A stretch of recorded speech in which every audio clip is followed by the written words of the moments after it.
দিল্লির আকাশে বৃষ্টি আনার প্রতিশ্রুতি, কিন্তু ফলাফল বিগ জিরো। মুখ্যমন্ত্রী রেখা গুপ্তার নেতৃত্বে বিজেপি সরকারের ৩ কোটির কৃত্রিম বৃষ্টির প্রকল্প এখন শহরের আলোচনার কেন্দ্রবিন্দু। ক্লাউড সিডিং এর মাধ্যমে ১৫ মিনিট থেকে ৪ ঘন্টার মধ্যে বৃষ্টি হওয়ার কথা ছিল, কিন্তু ২৪ ঘন্টা কেটে গেলেও দিল্লির মাটিতে পড়েনি এক ফোঁটাও জল।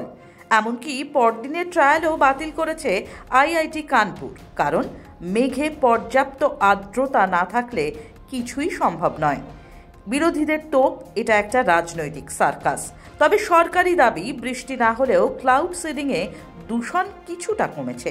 কিন্তু বাস্তব চিত্র বলছে দিল্লির AQI এখনও ৩০০-র উপরে, অর্থাৎ খুব খারাপ। ৩ কোটি টাকার এই নতুন প্রকল্প এখন এক নতুন জুমলা।